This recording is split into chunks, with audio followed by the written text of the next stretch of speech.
reka mbasuhuze mwebwe muri mu bice bitandukanye bigize isi mukaba mwumva neza ururimi rw'ikinyarwanda. Tuba tuje kubabwira ibiri kuri ino mihanda yacu. Ese ni ibihe?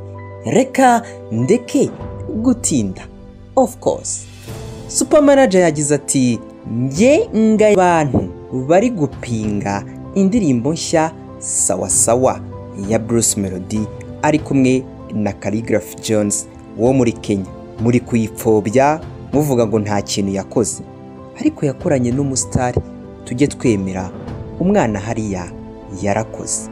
Fata ku mavuta yumvikana vuga uko. Social media ze ziramuhemba gutarimo aragura aba followers kuri Instagram. Can you imagine umuntu hayita iwacu Bruce Melody? Ubushize Bruce Melody yumvikanye agira ati umuntu twafata ku mavuta atanga ibitekerezo bipfuye yewe n'ibizima icyarimwe. Nubwo akunda kwiterera urwenya ati arya nanga umuntu afite 18 oya siza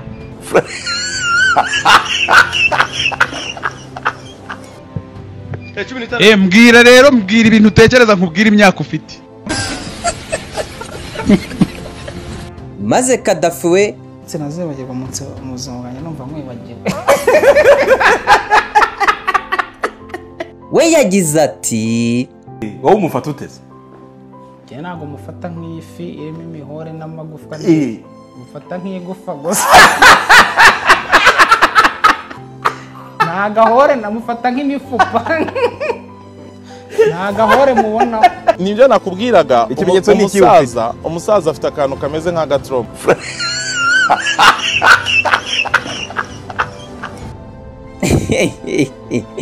nibiba biri kuri iyi mihanda kandi muribuka muri Papa Sava Ndimbati agaragara muri ubu buryo.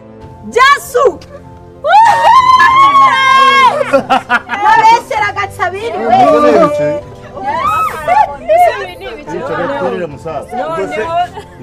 rugambo rubuzivuga ubwo se ni igiki kibatangaje vuga amagambo mwakoze ibyabazanye nimba uba muzima.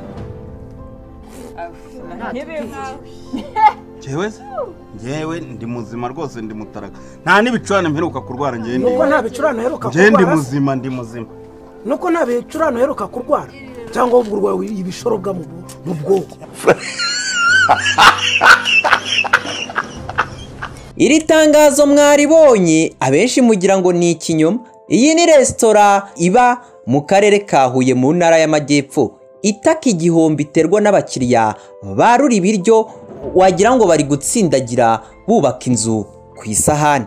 Iyi resitora yitwa Amorisi VIP yagize gutya birabarenga basorera itangazo ryashyizweho umukono na Muhawe n'Imana Jeanne na Twiringiyimana Sim, dore ko mu gusoza bavuga ko ntawe uzongera kwiyarurira bagiye kuzajya babarurira. Yavuze ati abafite box nibyemewe kuziyaruriramo bazajya bazitanga ubundi babone kubarurira. Maze Kenisi iri tangazo rimwibutsa ibi. Uburyo wifata mu bandi, uburyo umuntu yifata mu bandi, igosanga umuntu yapakiye urusahani yacukuyemo mwabasokamo ibisosi birimo biragenda bitemba bimeneka bimuga no wanamureba ukabona n'umuntu havuga ariko saba abantu iwabo ntibarya. Njye mpamvu ntajya nkunda kujya mu restaurant y'Inyamirambo, reka mbikubwiza ukuri n'ukubera iyo mpamvu. Aho usanga abantu ngo bigize abanyamugi, ugasanga yafashe ibintu yapakiye ibisosi bagaseka batarisha intoki ukagira ngo ni urwondo bakasemo. Ariko barisha intoki nabakuyakuye. Ibi reka tubiveho ubundi twerekeze kuri iyi nkuru. Yavutse mu kwezi kwa 11 mu mwaka w'ibihumbi 2000. Bamuhaye amazina nitwa Kwizera Bosco Junior, niyo mazina yanjye. Witwa Kwizera Bosco Junior. Umuntu agiye kohereza nk'amafaranga kuri mobile money yasanga handitseho Kwizera Jean Bosco. Abantu bo muri Nida buriyenza. Uyu we yitwa Uwayezu Ariel Wayz. Bose ni abahanzi. Aha yari ku Nyundo.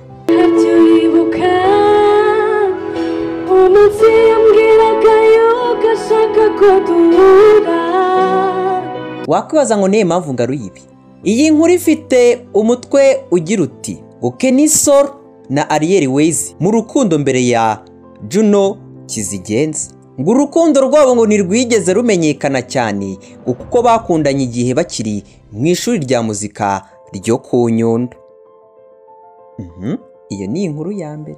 Uri kwibaza ngo niye mpamvu mbigarutseho. Tugiye gusesengura twibaze tuti ese ubundi abangaba bari mu rukundo ntago barurimo? Ese ibimenyetso bagenda bagaragaza bigaragaza nk'abari mu rukundo cyangwa nk'uko bajya babyivugira ngo Ariel Wayz harya n'iki cyawe Juno? Ariel ni best friend wanjye, ni umuhanzi mugenzi wanjye fana, ni inshuti yanjye mu mundo cyataye kabisa. Tugiye kumenya nimba ibyo bakora ari byo biranga ba best friends. Mbere yuko Away indirimbo bakoranye isohoka, hagaragaye amashusho bari gusomana. Bamwe bati bya bintu byashyushye. Comment ziragenda ziba nyinshi koko.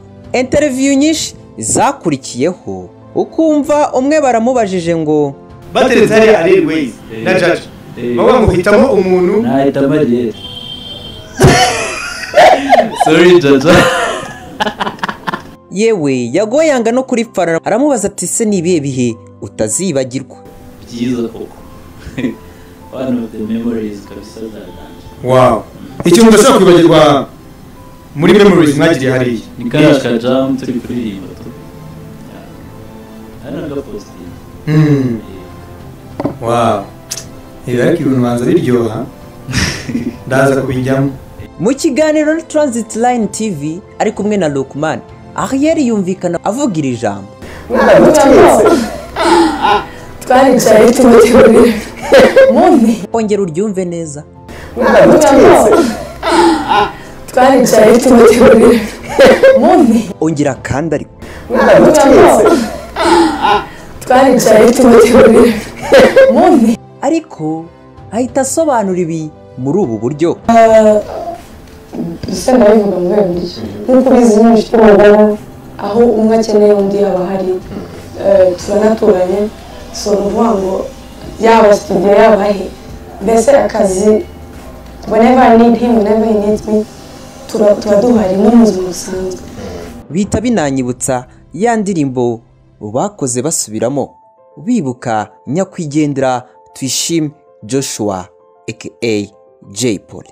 Mwabonye inkuru nyinshi z'amavideo atandukanye bagiye bifata basomana basohotse baririmba byinshi murabyibuka, ngira ngo muribuka n'iyi nkuru ifite umutwe yanditswe n'ikinyamakuru cyitwa umuseke.com bati ngo riracyari umutemere umuhanzikazi Ariel Wayz yerekanye ibere rye. Ni nyuma y'aya mashusho ari kumwe na Juno Kizigenza, ngira ngo murabyibuka. Birenze kimara gusohoka Ariel Wayz yumvikana avuga aya magambo.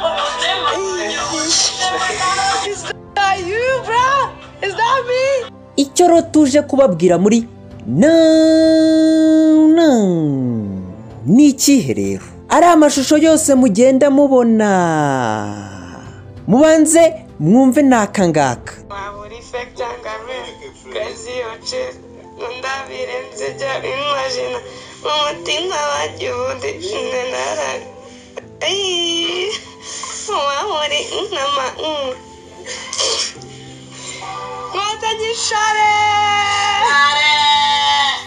Uyu Nkotanyi Freri buriya mukurikiranye neza amakuru n'ubuzi amakuru y'ibi byose tukwibaza, kuko ni nawe ugenda ubafata ayo mashusho agenda agateza impagarara mu bantu bakagira ngo barakundana ubundi bakavuga ngo ni best friend n'ibiki.